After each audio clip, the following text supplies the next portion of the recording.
Good afternoon, my dear students. It is the class of class 7th Geography, third part. Chapter Components of Environment. In this chapter, we have learned about today atmosphere and biosphere. We have also learned about lithosphere and hydrosphere. Now come to the point at atmosphere. You have learned again and again up to class 2 or 3 about atmosphere, and you have also looked out that our earth is surrounded by atmosphere. आप बार बार atmosphere के बारे में पढ़ रहे हैं। हमारी पृथ्वी जो है वो चारों तरफ से एटमॉस्फेयर से ढका हुआ है, चादर की तरह फैला हुआ है। Its atmosphere is very useful for Earth. You have also learn in this chapter that it's safe the human to ultraviolet rays. यह अल्ट्रावायलेट रेज से भी हमें बचाती है। And atmosphere is the part of our life, because without atmosphere, without air, without oxygen, we cannot be possible to live a life. So an atmosphere is very important. Earth is unique planet. Earth एक unique planet because all type of needs to being a live a life. एक जीवन को संभव बनाने के लिए जिन महत्वपूर्ण चीजों की जरूरत है वह सिर्फ अर्थ पर ही मौजूद है। इसीलिए Earth is a unique planet. यह एक सबसे अलग अद्भुत ग्रह है। Its capacity to support life makes it different from all other planets. It is the different of other planets because only Earth is the planet where is life is possible, जहाँ जीवन संभव है। The earth is surrounded by an envelope of air which is called atmosphere. हमारा अर्थ जो चारों तरफ से घिरा हुआ है हवा से, उसी को एटमॉस्फेयर कहते हैं। You have also learned that in our atmosphere about 78% nitrogen, 21% oxygen है और इसमें 0.03% कार्बन डाइऑक्साइड है। दैट मीन्स नाइट्रोजन की मात्रा सबसे अधिक है और 21% हमारा ऑक्सीजन है, जो हम इसको हम क्या करते हैं, श्वास के माध्यम से अपने अंदर लेते हैं, ब्रीथिंग करते हैं।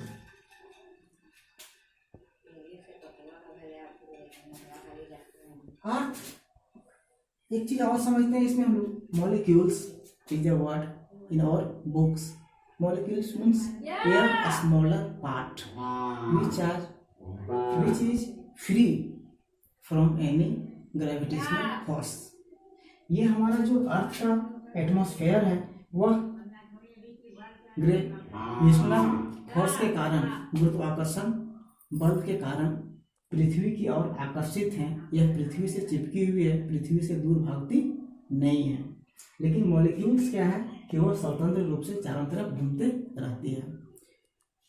For example you can also see at our home that अगर आपका जब दिन होता है और कहीं आपका घर में एक छोटी सी छिद्र से सूरज की रोशनी आपके घर में प्रवेश करती है, या खूब अंधेरे में जब आप टॉर्च जलाते हैं तो आप लाइट में देखते हैं कि छोटे छोटे डस्ट पार्टिकल्स, डस्ट जैसा, धूल कण जैसा वो घूमते रहता है हवा में। It is the molecules. इसी को मॉलिक्यूल्स कहा जाता है। Now we have discussed about biosphere.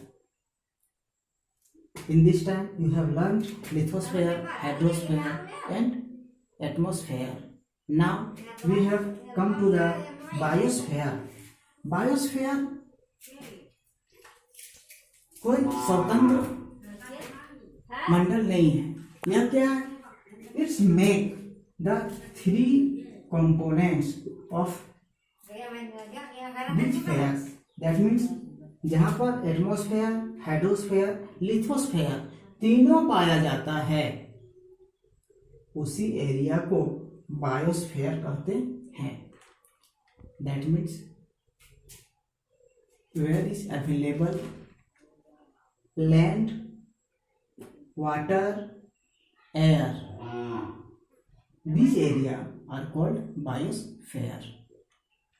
जहां पर भूमि, हवा, पानी मौजूद हो, जहां पर जीवन जीना संभव हो, उसी को बायोस्फेयर कहते हैं। बायोस्फेयर को जीवमंडल कहा जाता है, जहां पर कोई भी प्राणी जीवित रह सकता है, क्योंकि कोई भी बिना लिथोस्फेयर का, बिना लैंड का नहीं जी सकता, कोई भी बिना पानी का नहीं जी सकता, कोई भी बिना हवा का नहीं जी सकता। और जब ये तीनों इंटरसेक्ट होती है, एक जगह पर कहीं पर मिलती है, तो उसे बायोस्फीयर कहा जाता है। Here is possible the live life. Now we have learn that producers and consumers. इसके आगे आपके चैप्टर में दिया हुआ है प्रोड्यूसर और कंज्यूमर के बारे में।